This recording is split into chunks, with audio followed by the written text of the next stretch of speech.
Hey, what's up, everybody? True Boxing here. Thank you for coming back to get hit with the truth. So today we are doing the Navarrette versus Berinchyk recap, ESPN recap that took place on Saturday, May 18th. Before we get into that, if you could smash the like button, leave a comment, or subscribe to the channel, I really do appreciate any and all support that I can get as I continue to build my channel here. Remember, guys, the fantasy heavyweight tournament that I'm hosting on my channel is coming within the next week. I'm going to start breaking down all the heavyweights of this millennium from the year 2000 to now, all the guys that called themselves heavyweight champion. I'm doing a fantasy tournament where you interact the tournament where you all get to join in and vote. So it should be fun. Now to this card. We start with the undercard. Richard Torres Jr., the guy that looks like a 1980s porn star, undefeated heavyweight, 10-0, 10 knockouts now.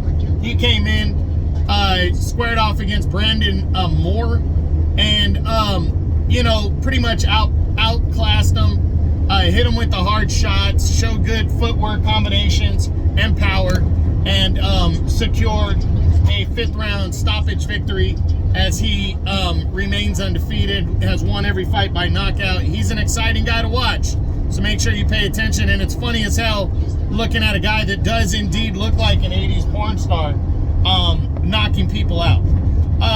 Also,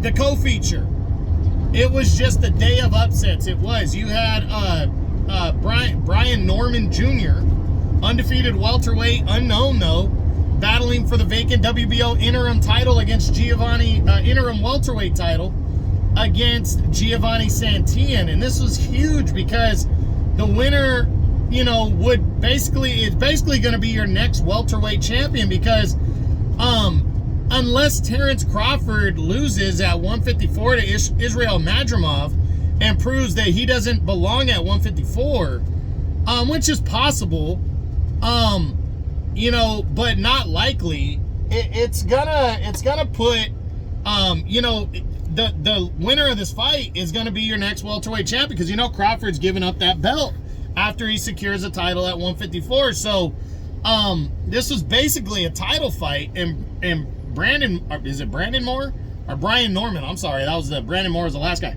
Brian Norman goes out there and just is in the fight with Santillan, who's just trying, you know, I said you cannot overlook anybody, especially a guy that is undefeated, because that guy does not know what loss feels like.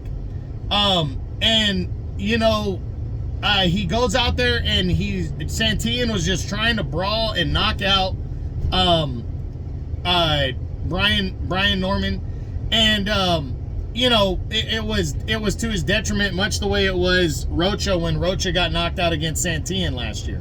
So, excuse me, tough loss for Giovanni Santillan. He was bloodied. He got put down and stopped in the 10th round by Brian Norman, who secures a major victory and is your new WBO interim welterweight champion. I'm not sure if Santillan's getting a what's next. We'll see. You know, definitely don't think he's going to have a big bounce back if he doesn't get it. But again, we'll see. But Brian Norman definitely getting a what's next video following this major victory, upset victory. Congratulations to him. And now the main event. Emmanuel Navarrete attempting to become only the 6th Mexican-born fighter to win championships in 4 different weight classes. Moved up to take on Ukrainian former Olympian Denis Berinchyk. And, you know, I of course I picked Navarrete, you know, but I did say if he wins, it's going to be by a close decision. And, you know, he ended up losing to Berinchyk by a close decision, but, you know, I don't know if it was the size difference or what, but, you know, just Berinchyk just has that awkward style that was tough to contend with Navarrete's awkward style. So they really they didn't have attractive styles coming together to begin with. And then, you know, Berinchyk just seemingly outworked from what you know the judges saw. It was a close battle though, and But Berinchyk upends and scores the upset victory and is now your WBO lightweight champion of the world at 135 and has thrown himself in the serious mix with this upset. He called out Shakur Stevenson. We'll discuss his what's next week for Berinchyk. We'll also discuss Emmanuel Navarrette, because remember, he's still the WBO junior lightweight champ at 130. So we don't know if he's moving down for a rematch with Oscar Valdez or not. But we'll discuss that with his what's next video. But a tough defeat for Emmanuel Navarrette. The first for him since he's become a major player, and the first in a long time. I think actually he lost one of his first few fights. If it could have been his first fight, I forget off the top of my head. But the guy hasn't lost since he was just starting out. And you know, a tough setback right here. But he should be able to bounce back, so we'll see what happens. Again, we'll discuss his what's next video next week. So the day of upsets, between the Day of Reckoning card and the ESPN card, I honestly think between the 8 fights that I picked, I got 2 fights right.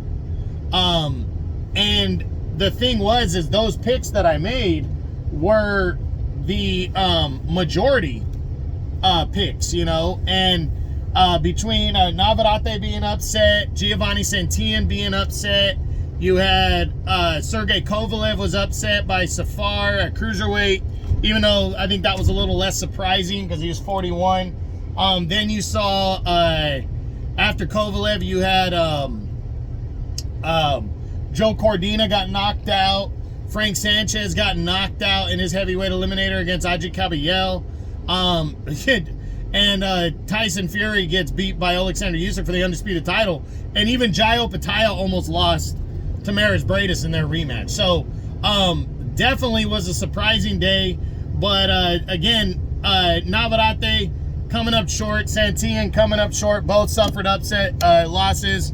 And that's it. That's what I got. That's my May 18th ESPN Navarrete versus Berinchyk recap video. I hope you enjoyed it. If you did, smash the like button, leave a comment, or subscribe to the channel. I appreciate any and all support. This is True Boxing. You've been hit with the truth.